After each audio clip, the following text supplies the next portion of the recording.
You're listening to Fusion Patrol, a listener-supported podcast. Each week, we take a single episode of a science fiction TV series, movie, or audio and overanalyze it to within an inch of its life. Welcome to the discussion.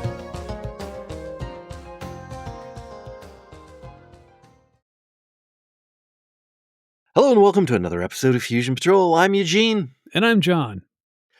Tonight we're looking at episode 14 of season 1 of Buck Rogers in the 25th Century. This episode is Space Vampire. Synopsis. Buck and Wilma are heading to the planet Genesia for a couple's weekend, but their first order of business is to drop off their child at the babysitter's. In this case, their child is Tweaky, and the babysitter is Theta Station, where Tweaky will have some repairs. On the way, Buck teaches Wilma how to fly his new spacecraft, which, presumably, he's named Chekhov. Theta is run by Commander Royko, an old friend of Wilma's, although he does seem to be genuinely pleased to meet Buck Rogers. An out-of-control space freighter exits the nearby Stargate on a collision course with Theta Station and impacts it, embedding itself in the station. While the station itself maintains atmospheric integrity, the small freighter's hull is ruptured, and the internal atmosphere mixes with the station's atmosphere. Aboard the freighter, the crew is all dead. Dead before they entered the Stargate.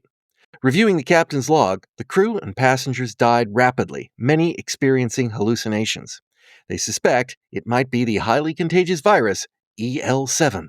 However, the captain was certain that they completed their decontamination procedures correctly before leaving their last port of call. She died while recording her log entry, seemingly seeing another person in the room with her. They tell Buck that EL7 is a rapidly spreading, highly lethal virus that causes hallucinations before death. Royko puts the station on quarantine. Wilma is behaving oddly, suffering what appears to be chills. Buck is worried about her. We, the audience, have been shown a mysterious red light that came off the freighter and seems to be focusing in on Wilma, causing her shudders. Dr. Ekbar, don't worry, it's not a trap, shares his observations with Buck. The people from the freighter aren't dead, per se. They're simply drained of their spirit or energy force. They also have a curious mark on their necks, prompting Buck to liken it to a vampire.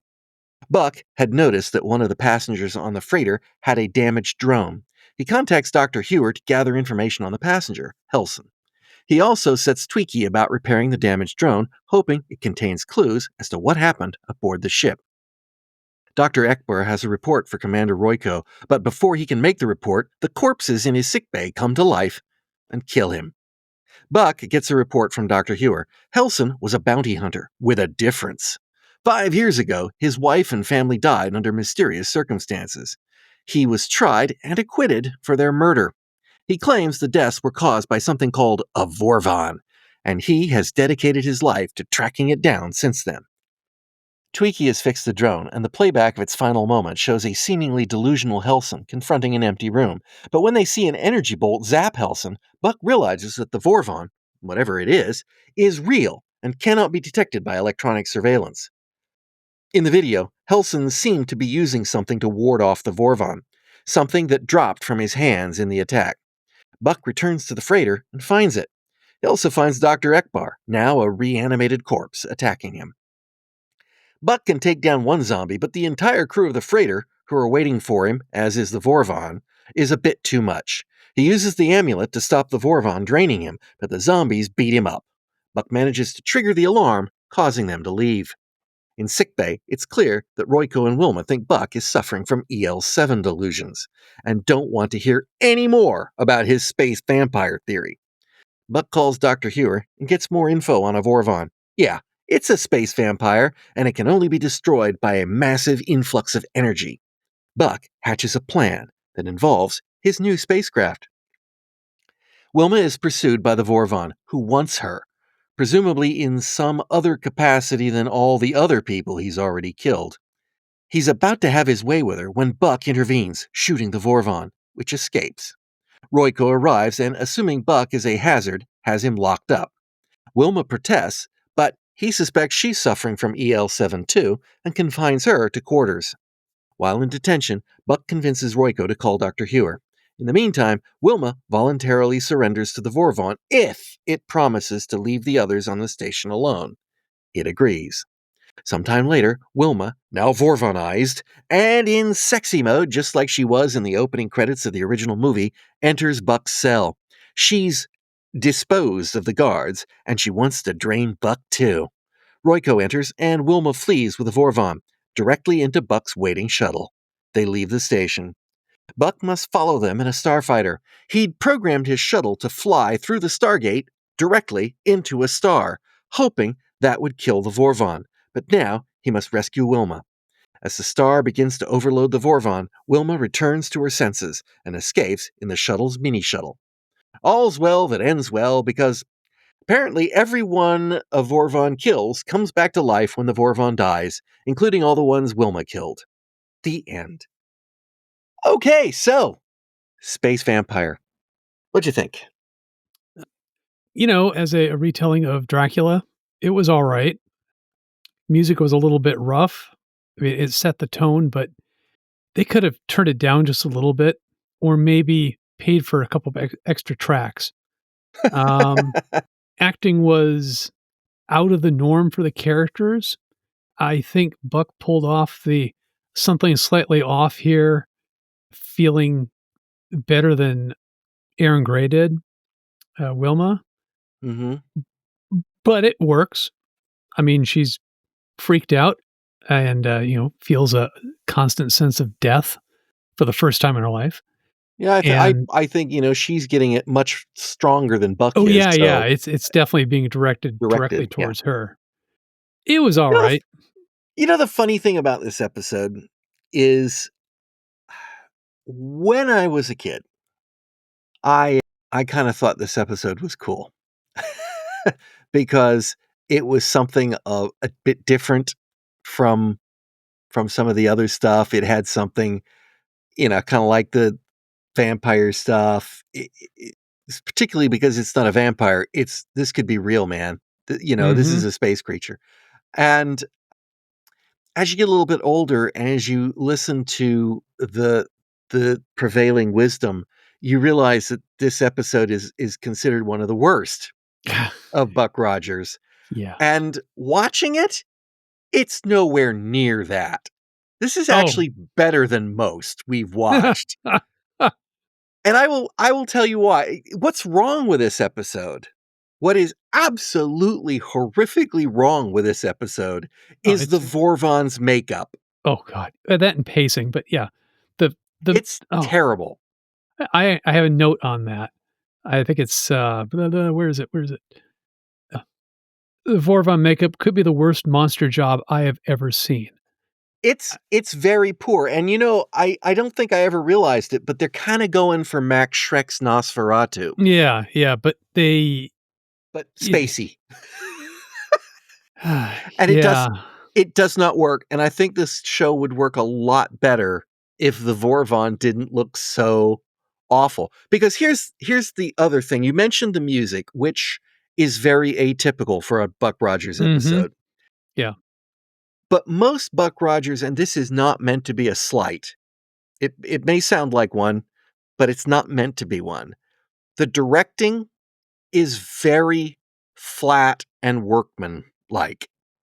And in this episode, they did actually manage to pull off some tension, creeping around the ship and lurking around corridors and stuff. And that's very atypical for a Buck Rogers episode. So they managed to give it atmosphere despite the fact that you're still in a very brightly lit, flat white space station.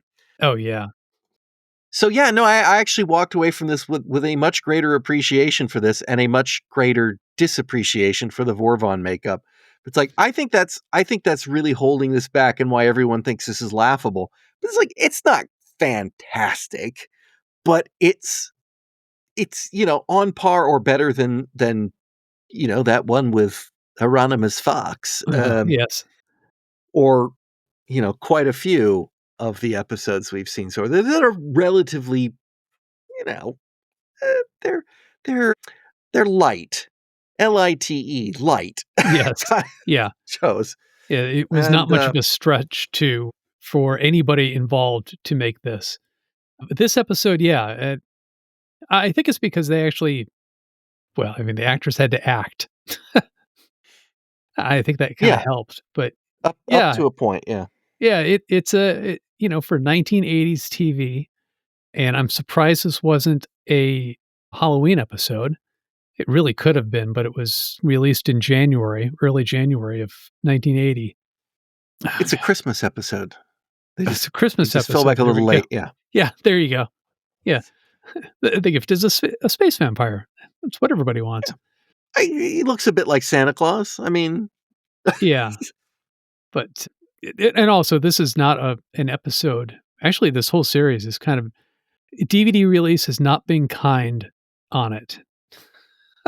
Because you can really see a lot of the flaws in it, and the makeup is a huge one. oh, yeah, It's well, now you're on the Blu-rays, yeah, so exactly. that's even worse than the Right, DVD release, and yeah. I think I know a reason for it. Did you notice that this had a lot of brand new visual effects? It had the space station, the crash in the space station. Yeah, What else? There were a couple other things that were like, "Oh, that's a new shot." You know, but there's also well, okay, Buck's the shuttle sun. going into the sun, Well, that I was believe, was a new shot, but Buck's shuttle, when it came out of the Stargate at the beginning of the episode, was a completely different spacecraft. yeah, that was something else. That was a reused Yeah, like, shuttle. I wanna say it was Ardala's shuttle? I think it was one that was used for shuttling the a standard Draconian. Terran shuttle. Well, no, Oh, okay. it's a standard Terran shuttle, like, when they took Roddy McDowall's son back to his planet, Okay, that's the yeah, kinda yeah. shuttle, the sled Okay. shuttle. Or when they went to the planet with the, Assassins League or whatever, that's the shuttle that they stole, he and Barney, and went off. Yeah. Yeah, it's a pretty standard shuttle, and that's what came through the Stargate, but it's a completely different ship that Hmm. was flying in. And speaking of new effects shots, the separation Yeah, Separation, with the that was the steam other and one. everything, like, Yeah, yeah. yeah, So they did have to put some money in it somewhere, and they had to save a lot of money elsewhere, like reusing all of the sets from Earth or Earth, yeah, for or the pretty much space Earth. station. You know what's weird about that is that they didn't even, like, bother to try tinting the lights. That's No, not really. yeah, I've always kind of wondered about that. It's like, couldn't they have just thrown some blue lights on it or pink or something like that? Or, whatever, make it look futuristic or not futuristic, but make it look other than Earth. Well, it is an Earth station, so, I mean, Yeah, it's what they're used to. I I don't guess. know. That and food chips or whatever they eat. Oh, food discs. Food Food discs, discs. there we go. That was it. Sautéed food discs. Yeah. I assume he's joking about them being sautéed, but, Oh, I'm sure, and I'm wondering if well, he's probably had to explain to, Wilma what sautéed means. there is one scene in this episode, now that you mention that, Mhm. that I didn't like. I mean, I didn't say, "Oh, I hate this scene," but there was just something about it that rankled me wrong, and that is when he gets beat up by the zombies, Yeah. and he wakes up in the sick bay, and he sits up and he's, "I feel like I've gone 10 rounds with Muhammad Ali." Mhm. And, Royko doesn't have a clue Right. what that means, and I'm sure that, in a way, Wilma doesn't have any clue what that means either.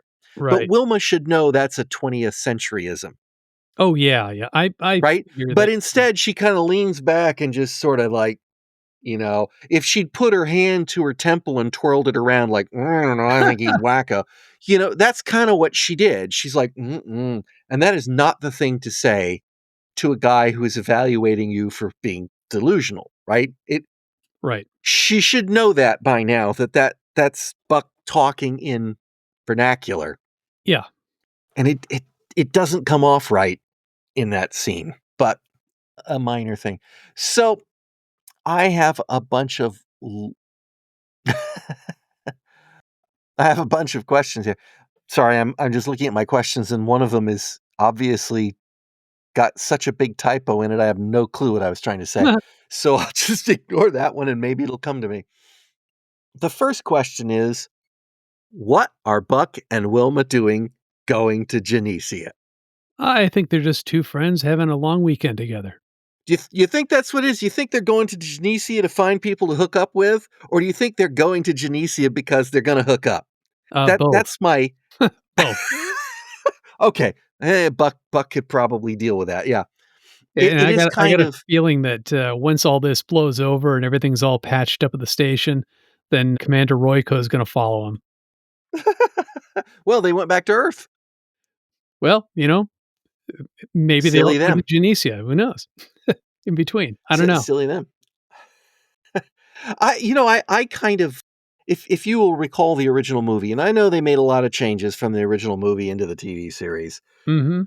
But, Wilma is a professional woman, and she's never had any time for none of that nonsense about romance and stuff, Right, right. right? Yet, boy, has she got an awful lot of old boyfriends I think in they're, the work series. colleagues, but it could be. Yeah, that was a work colleague look when they got it's like, You know, "Hey, things are hey, different in the Wilma." future. We have to make sure we can propagate the species because there's not a lot of Terrans left. I see. So it's not the Me Too movement, it's the Me 3 movement. Yeah, Or got it. 6, who knows? Yeah. It if I might sidetrack for a moment, it does have one of the best lines I've ever heard Dr. Ura say, "If it is possible for a botanical organism to feel, then this plant knows hate." Yes, that was I a good love that line. line. That was a good line, and let's just say that for a brilliant man, how could he not I don't see the plants were significantly different? Yeah, I mean, one has a leaf that's the size of It was his head. Theophilus's head. The other ones? No, teeny tiny little leaves. I don't know. That one I was don't know. pretty bad, and I do have a note about that at the end Same thing with the because agritech who helped him out. Jeez. yeah, well, maybe the agro drone didn't Other drone. do anything do with the swap out. Oh, yeah, yeah, true, but he could have at least, recommended a place to Yeah. buy it. If they buy things in the future, I don't know. Well, he probably went to the botanical garden and said, "Hey, I need a plant." Plant. Certainly, Doctor Okay. Who. Here's a It's plant. good. What's it look like? It's got leaves. Yep. I think that's probably it. Your Actually, luck, no, these all do. I do have a comment though. So Buck goes into Dr. Hewer's office at the end and they're all having a great time. He's like, save the dead from the Vorvon, and I'm gonna take you all out to dinner. And I must compliment you. I've never seen anyone who's ever been able to turn a this plant into a that plant and a black rubber plant into a ficus. That was it. Yeah. And that is a complete and absolute asshole thing to say. Yeah. I mean, it's meant as a joke, and the audience is like, but if you think about it, he could have just ignored it and acknowledged the fact that Dr. Hewer probably had problems Yeah. and is trying not to hurt Buck's feelings. And so, and that's the only reason he'd do it. And so Buck turns around and just rubs his face in it. Yeah, yeah. It's kind of in this watch through, I've noticed that quite a few things that Buck Rogers says and does are a bit questionably on the asshole side. Yes. Okay. Now, we also, I don't know if you noticed at the beginning of the episode, they also were building up, their kind of the Buck Rogers extended universe because they're mentioning Hieronymus Fox and Mhm. Genesia and Yeah, good Twinkies' callbacks. girlfriend Tina. Yeah. It's like, wow, is this like a story arc or something? I thought that was, there's a lot of setup going on in that episode, especially the bit where Wilma's like, and I'm learning how to fly a spacecraft. Oh, isn't that cute? Colonel Deering in the military Air Force is learning how to fly a shuttle from Buck. It's like, really? And he's like, what about the one in the back? Oh, it's exactly the same. In fact, it's the same cockpit, so we can use the same set when we need to use it later. It's just, ah, Yeah, I think they like, spent some wow. money on that too. That the chairs that they were sitting in were definitely made of metal, and I haven't seen them before. I'm gonna have to keep my eyes out for reuse of those. Speaking of things, have you seen that amulet before? I think I have. I think it's a cap device of some form, something on a hat, I think. What I was thinking is I've seen it as a prop in some other science fiction shows, but I have not been able to identify it. Hmm. I feel like that's used in some other show as a key, Huh.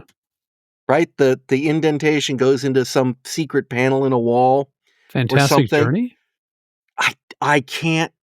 Not only could I Huh. not recall it, which is annoying, I couldn't even find a picture of the damn thing on the internet Oh, because I wow. was hoping I could, find it and You then could use an AI to look for it for you. exactly. Google Yeah. AI could find this thing for me, but it's not the thing they use in Logan's Run because that's the Ankh. Right. But it's a scene like that where they've got something like that thing and they plug it in and Hmm. door opens or something, and I just can't for the life of me, Huh. um, fix it.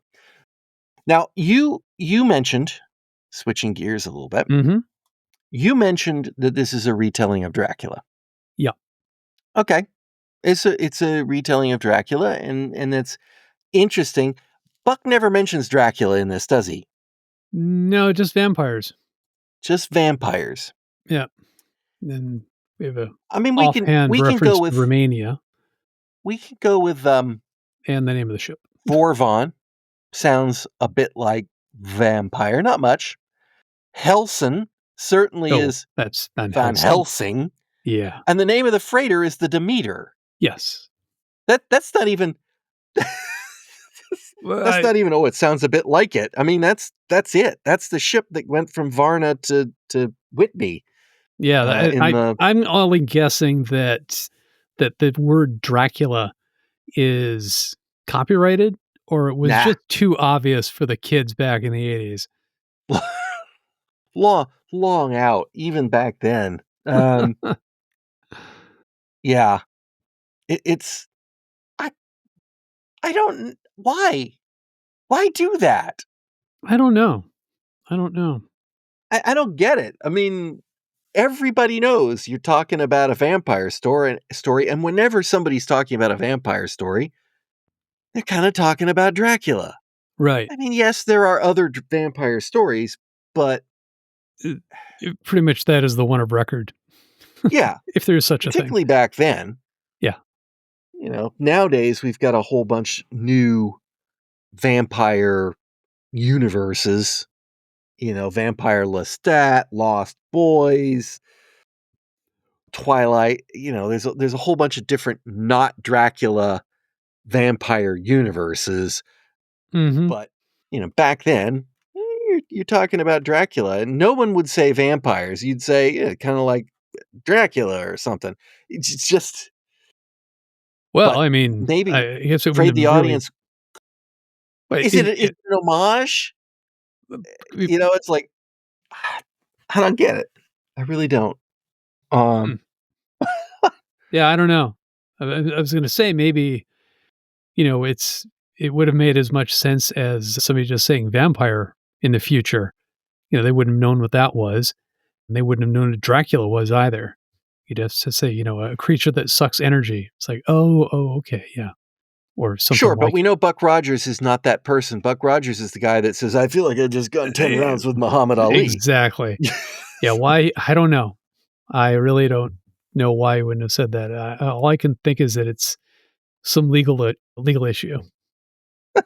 So we'll just keep the names as close as we can because The that'll make it ah, I hate to think that maybe the writers were sitting there in the room going, "I know, I'll call him Helson. I mean, That'll trick him." the monster even had fangs. I mean, come on. He that was definitely Count Orlok, Oh, yeah. Nosferatu. Oh, yeah. Yeah, Look, the they costume definitely other went for the than weird the spacey epaulets and and, the ears. other Well, bit even of, Orlok's ears look pretty weird. superfluous venting stuff that he had on his body. Yeah. Because, the gaunt face, the big eyes, bald bulbous head, all that stuff. just been exaggerated and just done poorly. Yeah, Very it sad. was not a good. Like I said, worst monster job ever. It's bad. So let's talk a little bit about the Vorvon. The Vorvons. Are there more than Sure. one Vorvon? Is it a race of beings? I don't know. Maybe after it takes over a planet, it sires Vor level 1 Vorvons that get off world somehow to take over more planets. you know, in vampire mythos, obviously they are humans that have been converted by some supernatural force. Right. Pure evil. Who knows? Yes. But yeah, is the Vorvon, was that just a guy from Rigel who happened to get zapped by a Vorvon and became a Vorvon and he eventually mutes it? Is that what would happen to Wilma Yeah, I would given guess. enough time? Is Yeah. that she's gonna look like Yep. that? I wish they had put her in that makeup. All that. Yeah, just a little bit of green fuzz on her head or maybe some pointy ears or something Getting the like that. lobes of the ears going up, and so Yeah. it's beginning to form. Yeah. Although, I'm not gonna say that at all opposed to the return of sexy Wilma, but, Well, they're just going for a weekend out to have some fun, so yeah, and why Buck decided to wear a Earth Protector white with the armband is beyond me, but hey, that's his decision, not mine. good point. In his private ship, that is true. He Yep. was in costume, wasn't he? Yeah. In I wanna know where uniform. he got the ship. Was that given to him? Did he buy it? Got a hell of a lot of back pay from NASA. Wow. It's well, technically speaking, we are the, successors to the Earth government, so, alright, I guess we owe you a lot of money, Buck. Have a spaceship. Yeah, I can see Yeah, and who then would he give him a loses it. ship. That Yeah, that sucks. I hope sucks, it was but insured. yeah, they probably have a very robust insurance system in the future, and it does not cover driving your ship into the sun or a sun. Yeah. Okay. So he is on board a ship and he goes to the people and I'm doing air quotes there, he kills them, Yes, the Voron does, yes. really sucks the life force out of them. And I think this is before the movie Life Force too. But anyway, he I wonder if that was inspired by this episode of Buck Rogers. God, I sounds would hope bad. that few things were actually inspired by this, but it coulda happened. So he kind of kills them and they become his Thralls. thralls. Okay. Or that'd be Myrmidon. But then Wilma, he seems to want to do something different with Wilma. I think it's because she's already thin, kinda halfway's there too. Uh, to, drained. yeah, already halfway there looking like the lower half of a Vorvon. Work on the head later. So she says, if I give myself to you, will you leave the others alone? And he says, if I have you, I won't need anyone else for a long time. No, has a lot of life force, which would make Is sense. that He is what a it warrior. is? I Or think so, yeah. is it like I say, is it something else? Because she doesn't immediately become gaunt and covered in green gray makeup and one she's obviously has the zombies clearly don't have the ability to drain people, but Wilma specifically says she drained the guards, Mm, right? So he is doing something with her. And full then conversion. he says, I won't need anyone else for a long time. So that does mean she's gonna wear out eventually. But at the same time, is he just lying to her so she'll go along with it? No, I Because think once she's been converted, she's all like, "Yeah, I know I wanted to leave him alive, but let's take him." oh, yeah. I And he think might have known that. He's like, "Sure, I'll agree to that." Because I know darn good and well you're not gonna feel that way in about 5 minutes. yeah. He probably figures that, they'll go to a planet, kill millions of people, she'll become a complete Vorvon, and then they either go on to another planet or they will, uh, convert some other people into level 1 Vorvons and go find other planets with them and keep, slowly spreading across the galaxy. So now Because we we have don't know if another he's the problem. only one. Yeah, we don't know if he's the only one. I mean, he certainly is the one that was in the picture that they sent to Buck. Oh god. Oof. Man, that was rough. How did how did they get that picture if he's invisible to electronic surveillance? Well, you could point. Because I'm pretty sure that was a digital camera they took that picture with. Think that was probably an early version of Mac Paint with somebody using crayon to color it. But yeah. Oof.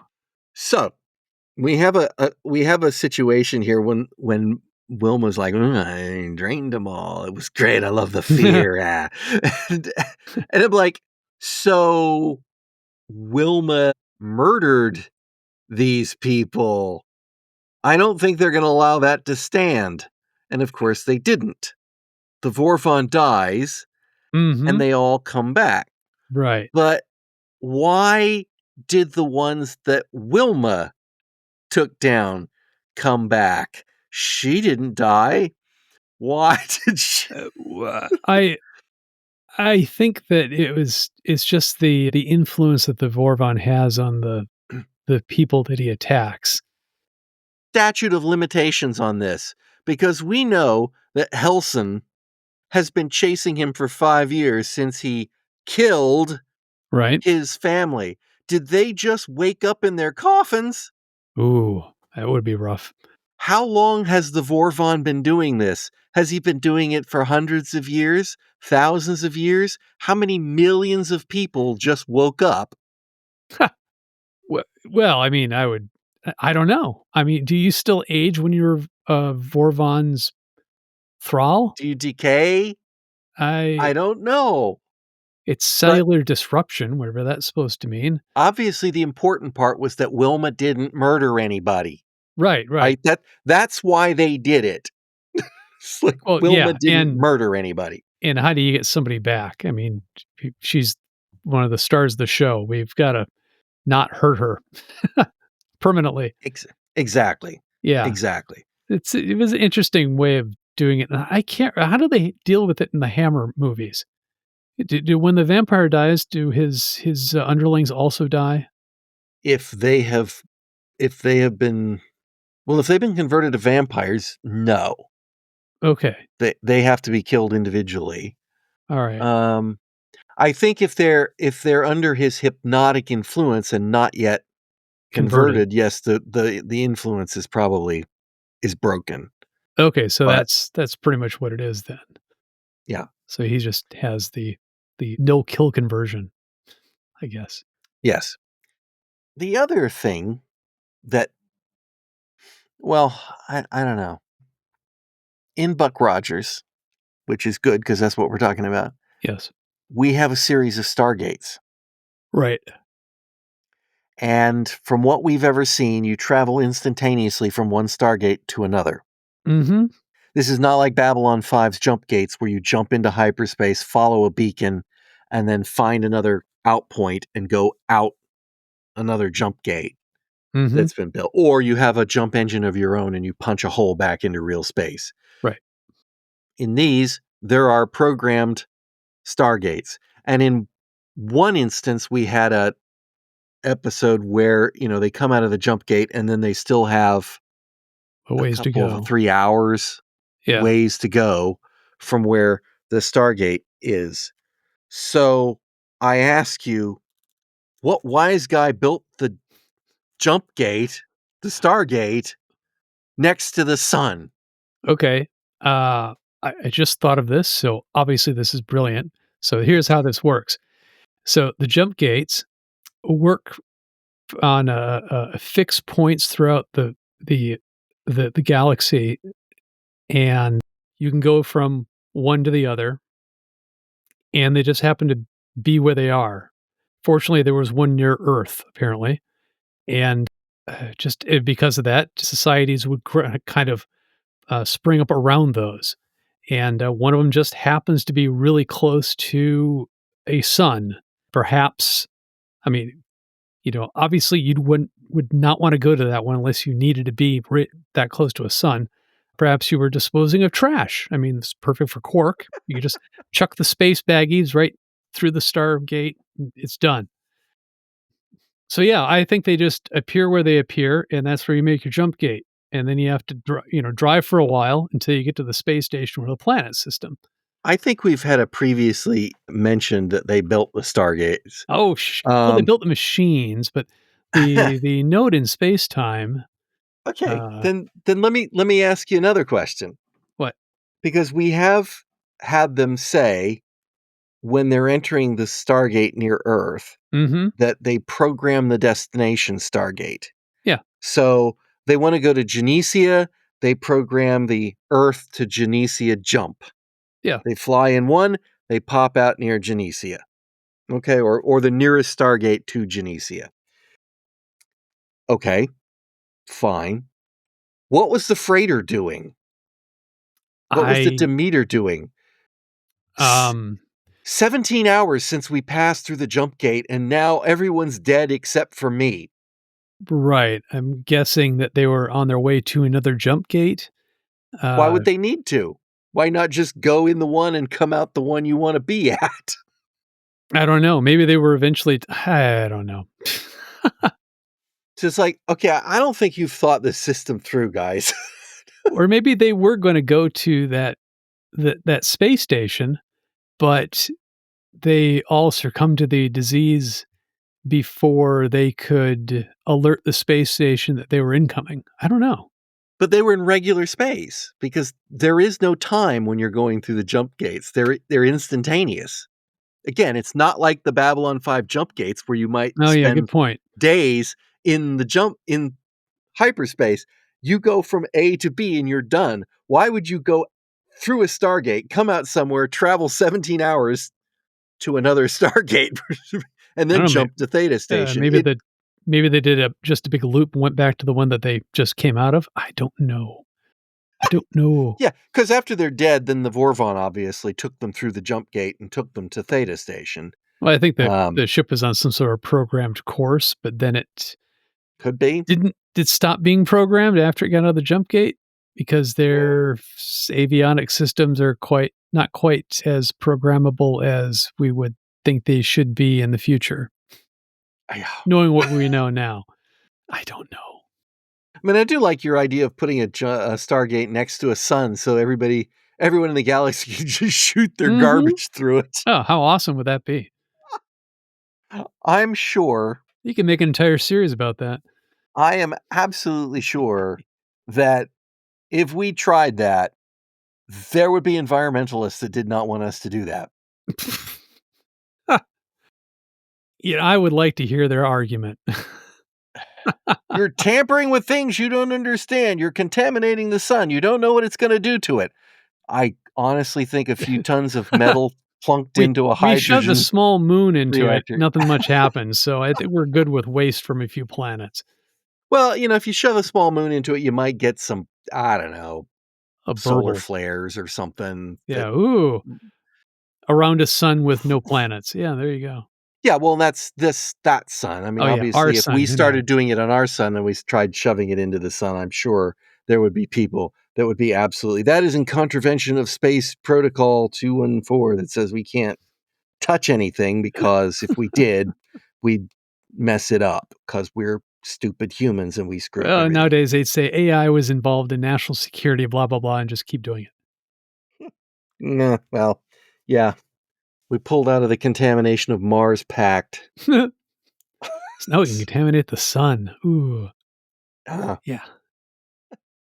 I don't know. I enjoyed this episode. It just, as you say, it's a little bit slow, and there's a little bit of like, I don't know, Uh, the whole EL7 thing is a little bit poorly done yeah, because that bit was ham-fisted. The uh, uh, Commander Ryko or Captain Ryko or whatever Commander Commander. Royko.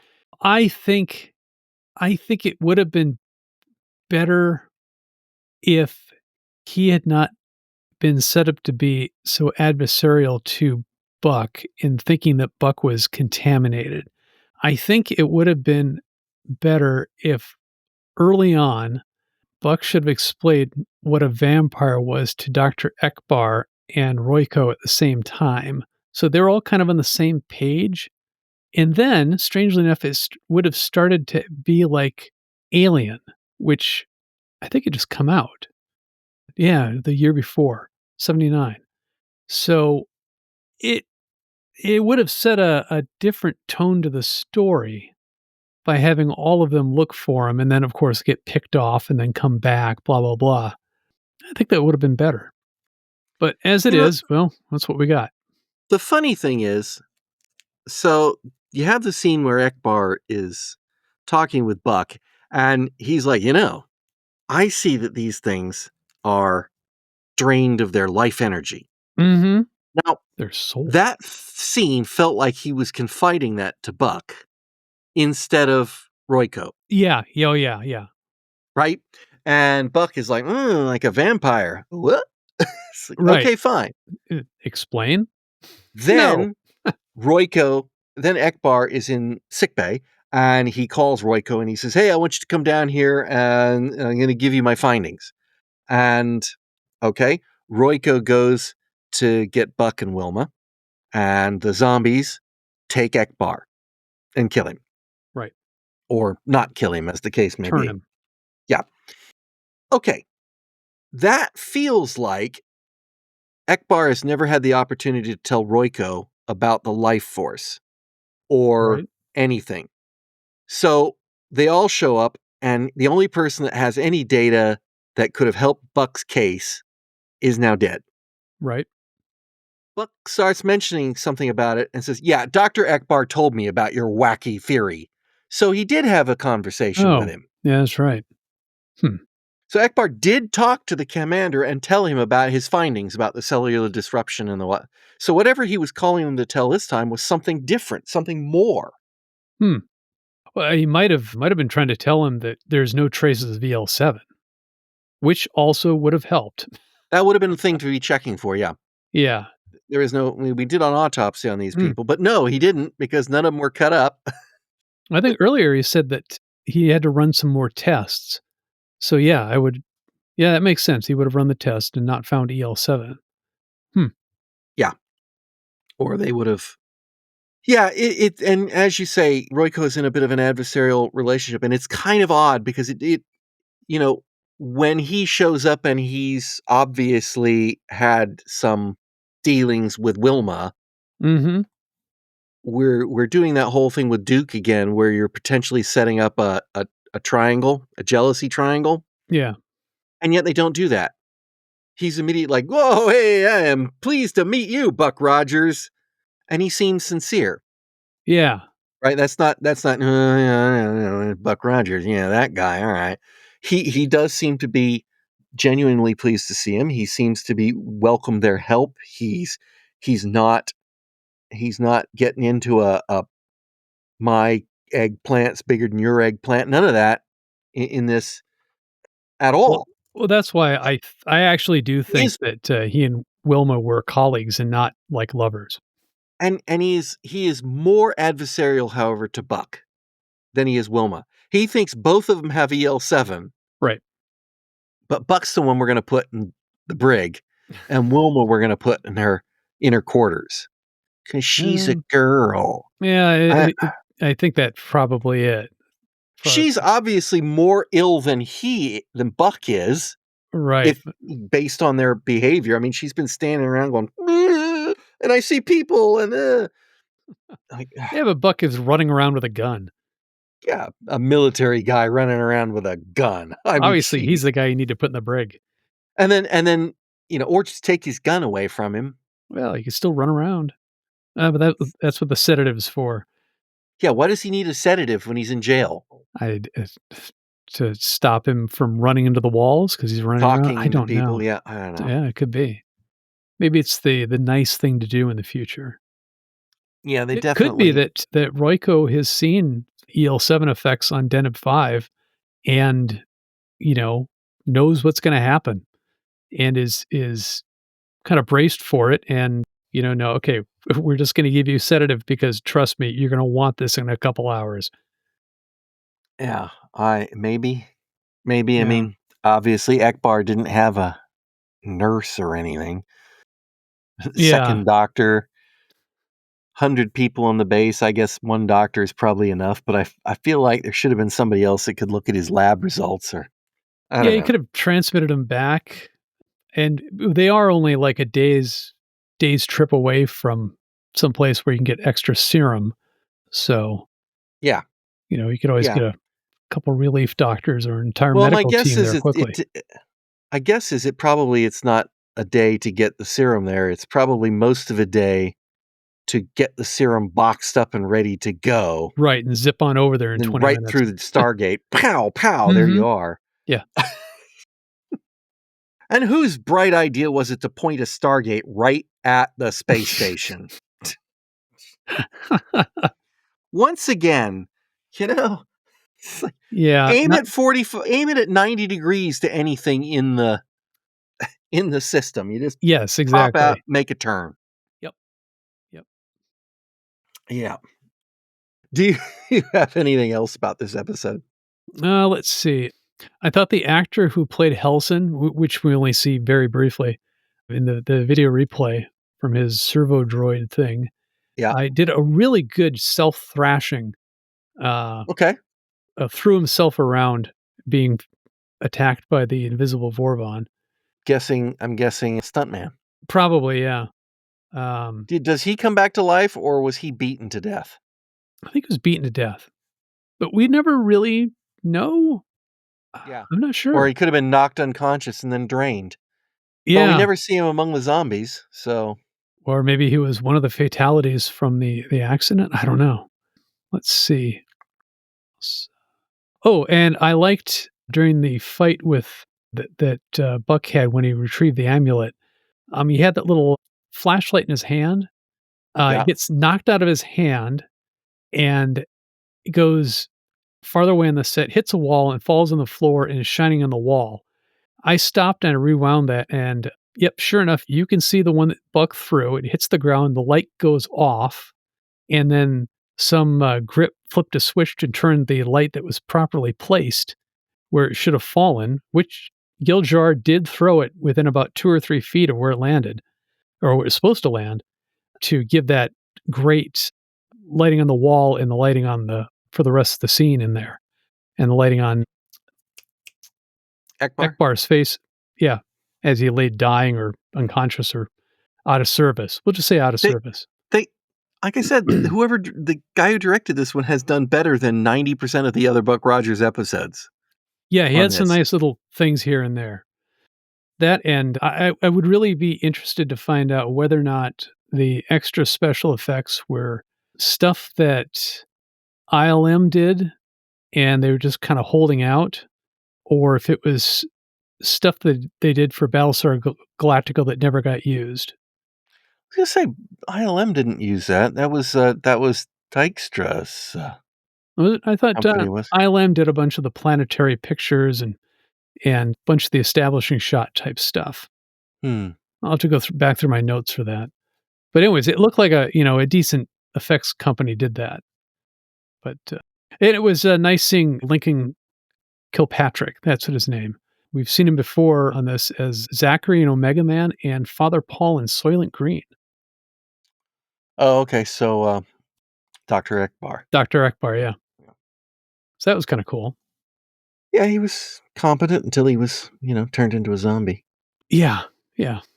So it was kinda like he was back in the Omega Man. That's about Anything it. else? All right. Well, I got to tell you, next time's episode, Mhm. I mean, you can't get a title more exciting than this one. Happy birthday, Buck. Oh, I can barely wait.